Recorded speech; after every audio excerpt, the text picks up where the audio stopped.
హైదరాబాదు ప్రజల యొక్క దాహార్తిని ప్రజలకు పాపులర్గా గండిపేట నీళ్ళు అని తెలుసు. హైదరాబాద్కి ఎవరైనా వచ్చి కొంచెం హుషారైతే గండిపేట నీళ్ళు పడ్డట్టున్నాయని అంటుంటారు మనోళ్ళు పెద్దలు. అంటే గండిపేట నీళ్ళలో వికారాబాద్ నుంచి వచ్చే నీళ్ళల్లో ఒక గొప్ప మహత్వం ఉంది. వికారాబాద్ అడవి ఏదో పిచ్చి మొక్కలతో మొలిచిన అడవి కాదు అధ్యక్ష, వనమూలికలతో కూడుకున్న అడవి. వఖారాబాద్ కా హవా లాఖోం కా దవా, అంతేనా అధ్యక్ష? లాఖో మరీదోం కా దవా. టీబీ వచ్చిన వాళ్ళని తీసుకెళ్లి వికారాబాదులో వదిలేస్తే అక్కడ 3 నెలలు ఉంటే నేచరే వాళ్ళని క్యూర్ చేసే విధంగా. అంటే నిజాం వికారాబాద్ అడవులను పిచ్చి మొక్కలతో కాకుండా వనమూలికలతో కూడుకున్న చెట్లను నాటి వాటిని పెంచడం వల్ల వికారాబాద్లో టెంపరేచర్స్ తక్కువ ఉంటాయి అధ్యక్ష. హైదరాబాద్లో చుట్టుముట్టుతుండే టెంపరేచర్ కంటే 2-3 డిగ్రీలు వికారాబాద్ అనంతగిరి కొండల్లో టెంపరేచర్ తక్కువ ఉంటుంది. అక్కడ గాలి, అక్కడి నీరు చాలా గొప్ప వనమూలికలతో కూడుకున్నది.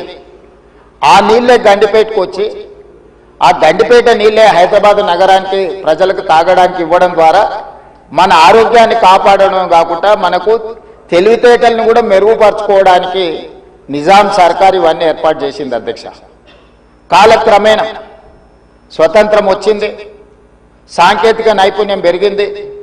సాంకేతిక నైపుణ్యంతో నగరాలు అభివృద్ధి చెంది జలవనరులను కాపాడుకోవాల్సిన మనము ఆ దిశగా ప్రయాణం చేయలే అధ్యక్ష. శాశ్వత సమస్యలను పరిష్కరించి మన ఆరోగ్యాన్ని కాపాడే జలవనరులను కలుషితం చేయడమే కాకుండా కబ్జాలు పెట్టి ఫామ్ హౌజులు కట్టి ఫామ్ హౌస్లో డ్రైనేజ్ లైన్లు తీసుకెళ్లి ఈ గండిపేట హిమాయత్ సాగర్ కలిపిండ్రు అధ్యక్ష. ఆగర్భ శ్రీమంతులు కట్టుకున్న ఫామ్ హౌజుల్లో ఉన్న డ్రైనేజ్ కనెక్షన్స్ తీసుకెళ్లి గండిపేటకు హిమాయత్ సాగర్కు కనెక్ట్ చేస్తే వాళ్ళ మీద ఉక్కుపాదం మోపి అన్నిటిని కూలగొట్టి లక్షలాది నగరంలో ప్రజలు తాగే నీళ్లను కలుషితం చేస్తే ఎవరిని క్షమించమని చెప్పి మా ప్రభుత్వం వచ్చిన తర్వాత కఠినమైన చర్యలు తీసుకున్నది అధ్యక్ష. దాని మీద ఎన్నో విమర్శలు వచ్చినాయి. జన్వాడలో ఫామ్ హౌజులు, మొయినాబాద్లో ఫామ్ హౌజులు కట్టుకున్న వాళ్ళు నా మీద దాడి చేసిరు. లక్షల కోట్ల రూపాయలు సోషల్ మీడియాలో ఖర్చులు పెట్టి బద్నాం చేసే ప్రయత్నం చేసింది.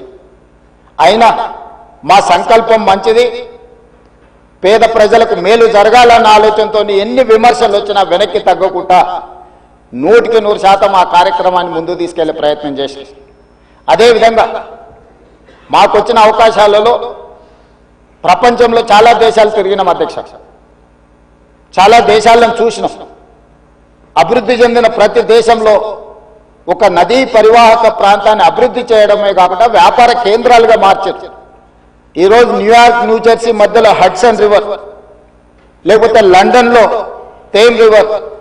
నేనే మంత్రులనే కాకుండా మిత్రులు అక్బరుద్దీన్ ఓవైసీ గారితో కూడా కలిసి మేము లండన్లో ఆ ప్రాజెక్టును పరిశీలించడం జరిగింది.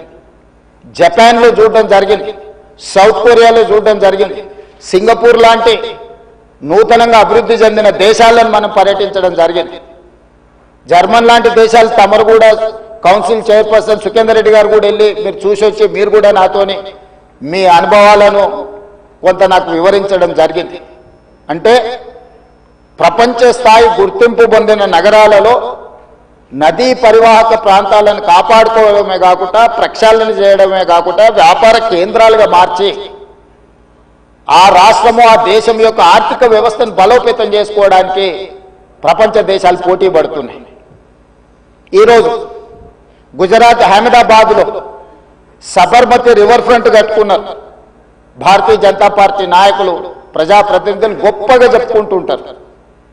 నరేంద్ర మోడీ గారు, అమిత్ షా గారు గుజరాత్లో సబర్మతి రివర్ ఫ్రంట్ అద్భుతంగా కట్టిర్రని దాదాపుగా 60,000 ఫ్యామిలీలను అక్కడి నుంచి తరలించింది అధ్యక్ష.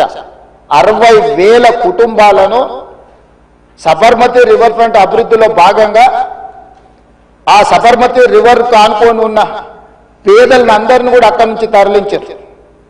ఉత్తరప్రదేశ్లో గంగానది ప్రక్షాళన చేసి అక్కడ రివర్ ఫ్రంట్ కట్టుకున్నారు.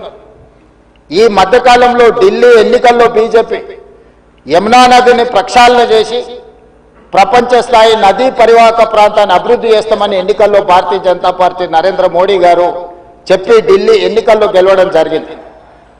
ఆ విషయాలను అన్నిటినీ భారతీయ జనతా పార్టీ అద్భుతంగా గొప్ప అభివృద్ధి నమూనాగా మాట్లాడుకొని ఎన్నికల్లో ఎజెండాగా మార్చి చెప్పుకున్నారు. అధ్యక్ష, మేము తప్పు పట్టడం లేదు.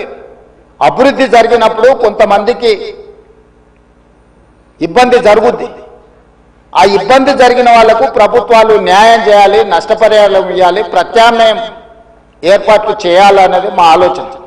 మేము యమునా నదిని వ్యతిరేకించలే, గంగా నదిని వ్యతిరేకించలే, సబర్మతి నది రివర్ ఫ్రంట్ మేము వ్యతిరేకించలే. అధ్యక్ష, కాంగ్రెస్ పార్టీ ఆయా రాష్ట్రాలల్లో అక్కడ నివాసం కోల్పోతున్న వాళ్లకు మెరుగైన వసతులు కల్పించండి అని మాత్రమే ప్రభుత్వాలకు సూచన చేసినాం. అధ్యక్ష, ఈ రోజు ఈ నేపథ్యంలో ప్రపంచ దేశాల నుంచి మన దేశంలో ఉన్న వివిధ రాష్ట్రాలు, రాష్ట్ర ప్రభుత్వాలు చేపడుతున్న కార్యక్రమాల నుంచి కొంతైనా మనం నేర్చుకోవాల్సిన అవసరం ఉంది. అధ్యక్ష, వాళ్ళందరికంటే ముందు నిజాం సర్కార్ మూసీ నది రివర్ ఫ్రంట్ను నిజాం కట్టిండి. అధ్యక్ష, వీళ్ళందరూ మేల్కోకముందే మీరు పురాణపూల్ బ్రిడ్జ్ నుంచి మక్కా మసీదు నుంచి మీరు ఆ లైన్ అంతా చూడండి.